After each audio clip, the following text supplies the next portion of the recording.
In the spring of 1902, a woman known as Cassie L. Chadwick embarked on a journey from the smoky streets of Cleveland to the bustling avenues of New York City.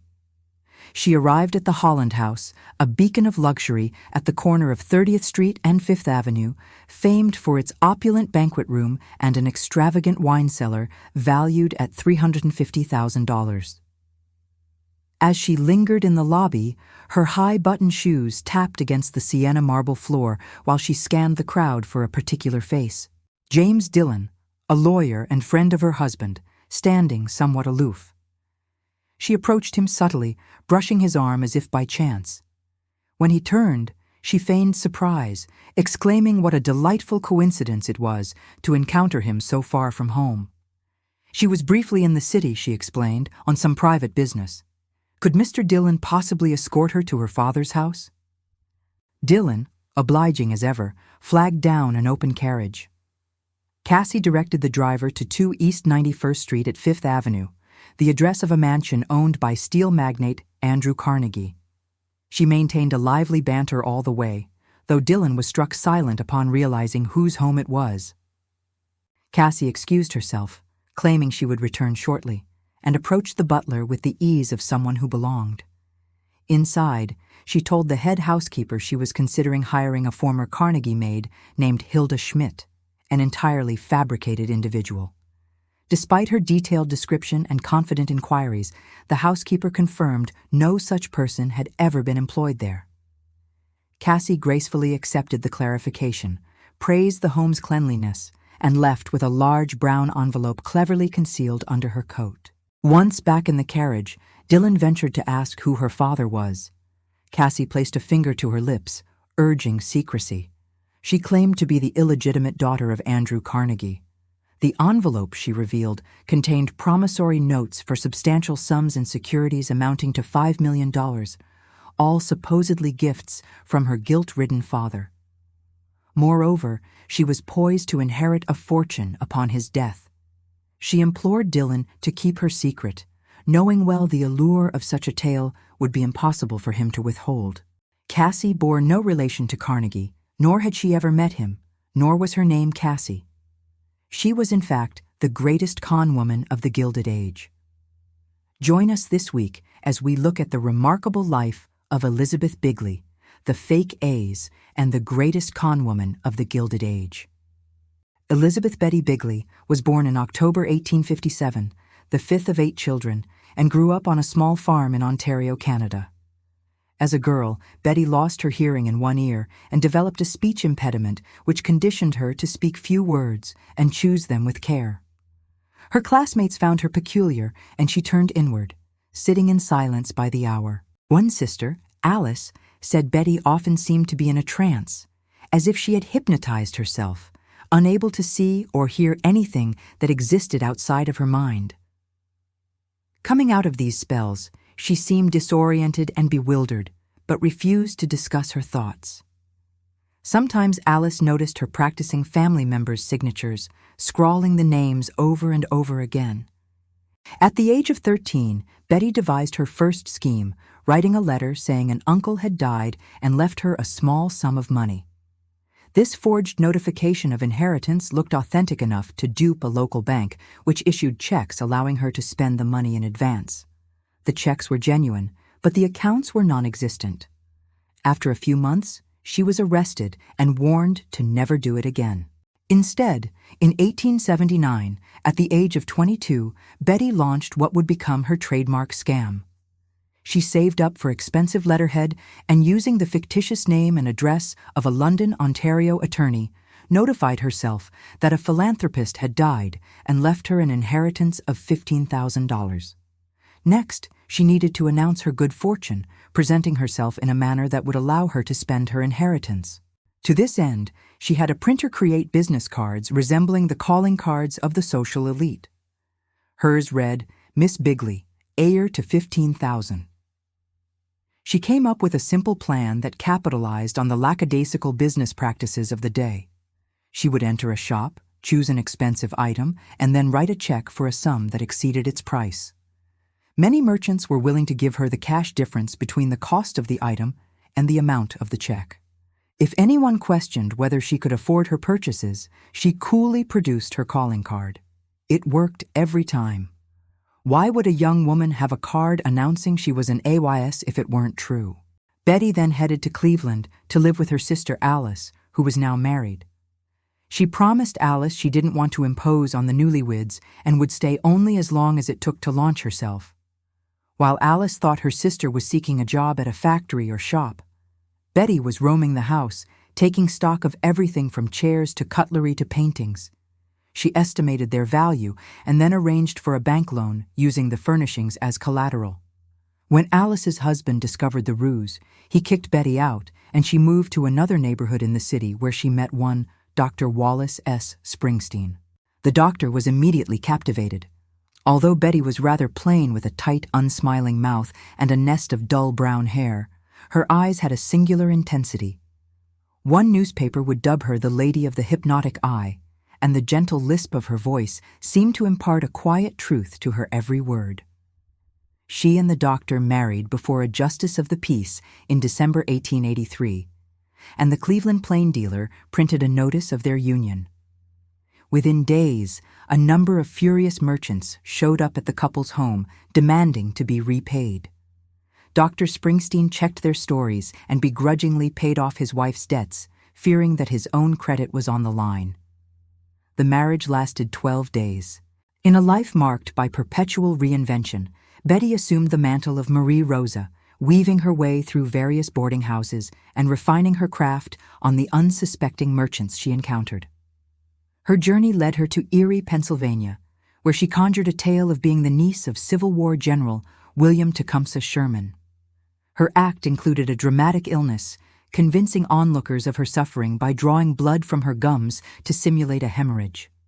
Moved by her supposed plight, the compassionate citizens of Erie generously offered funds to aid her return to Cleveland. When they later sought repayment, they were met with letters mourning the unfortunate demise of Marie, allegedly just 2 weeks after her departure.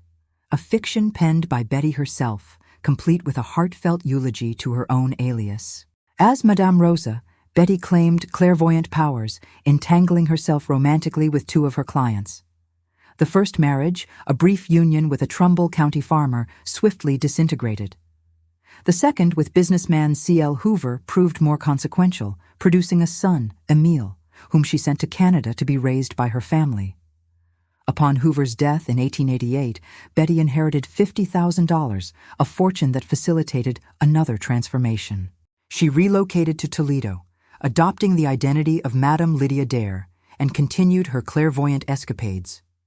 Here, she snared Joseph Lamb, a well-regarded local, persuading him to cash forged promissory notes under the pretense of her urgent need for cash, totaling a staggering $40,000. The scheme unraveled, leading to arrests. Lamb was exonerated, viewed as another victim of Lydia's mesmerizing deceit, while Betty faced conviction for forgery and a sentence of 9 1/2 years.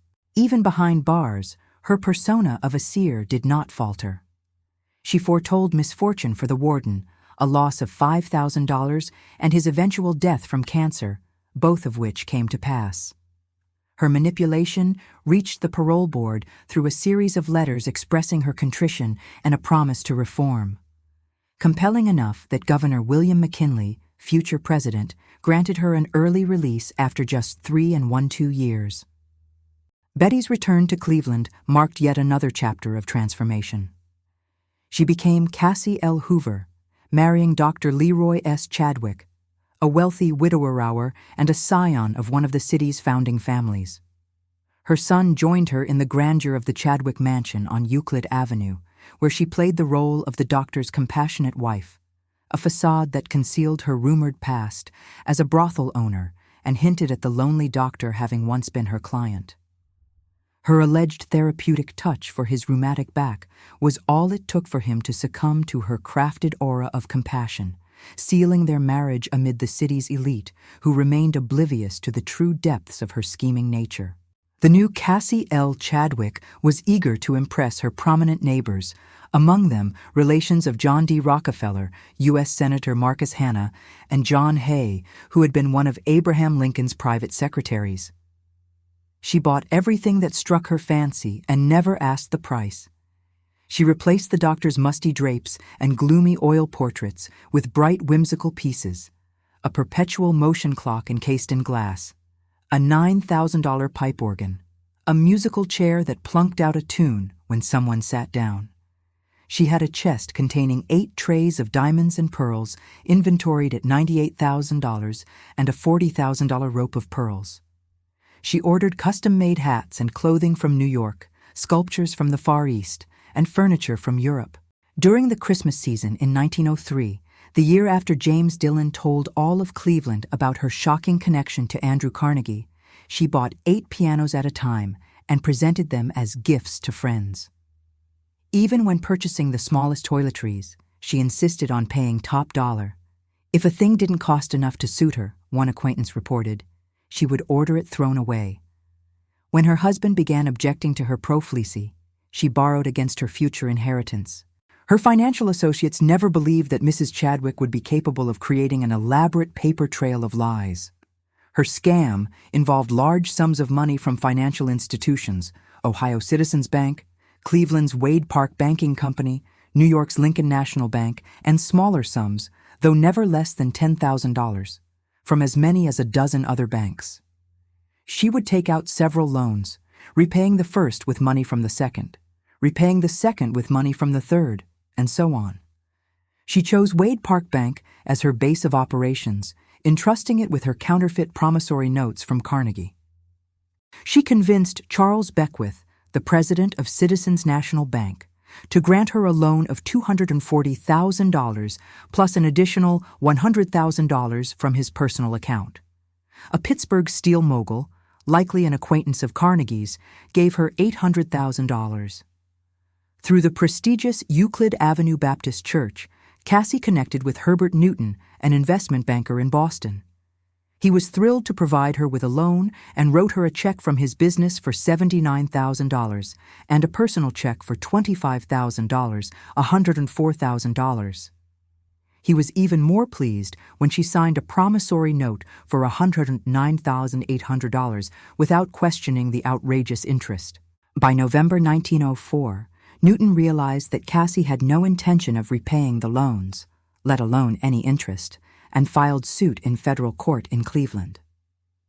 In order to prevent her from moving and hiding her money, the suit requested that Ira Reynolds, secretary and treasurer of Wade Park Banking Company of Cleveland, who himself had lent most of his personal fortune to Cassie, continue to hold the promissory notes from her father. Cassie denied all charges and also the claim of any relationship with Andrew Carnegie. "It has been said repeatedly that I had asserted that Andrew Carnegie was my father," she said. "I deny that, and I deny it absolutely." Charles Beckwith, the bank president, visited her in jail. Although Cassie's frauds had caused his bank to collapse and decimated his personal wealth, he studied her skeptically through the bars of her cell. "You've ruined me," he said, "but I'm not so sure yet you are a fraud." To this day, the full extent of Cassie's spoils remains unknown. Some historians believe that many victims declined to come forward, but the most commonly cited sum is $633,000, about $16.5 million in today's dollars. In March 1905, Cassie Chadwick was found guilty of conspiracy to defraud a national bank and sentenced to 10 years in the penitentiary. Carnegie himself attended the trial and later had the chance to examine the infamous promissory notes. "If anybody had seen this paper and then really believed that I had drawn it up and signed it, I could hardly have been flattered," he said, pointing out errors in spelling and punctuation. "Why, I have not signed a note in the last 30 years. The whole scandal could have been avoided," he added, "if anyone had bothered to ask him." Elizabeth Betty Bigley, a master of metamorphosis, wore her way through the gilded threads of deceit with the artistry of a grand illusionist. Born in rural Ontario and marked by early afflictions that shaped her reserved and mysterious demeanor, Betty harnessed these traits to cultivate an air of aristocratic mystery that would serve her well in her lifelong pursuit of ill-gotten wealth. With each new alias, from Marie Rosa to Lydia Dare and C.L. Hoover, she reinvented herself to fit the backdrop of her latest scheme, leaving a trail of forgery, fictitious identities, and mesmerized victims in her wake. Her life, a tapestry of elaborate cons and dramatic reversals, mirrored the very fiction she crafted, ultimately blurring the lines between the woman she truly was and the personas she assumed. Through her relentless ingenuity and the seductive power of her invented narratives, Betty Bigley emerged not just as a figure of infamy, but as a dark legend etched into the annals of criminal lore as a true architect of deception. I hope you enjoyed this week's story on the greatest con woman of the Gilded Age. Your likes, shares, comments, and subscriptions really matter to such a small channel like mine. So please leave a comment, good or bad, as it means a lot. And as always, thanks for watching.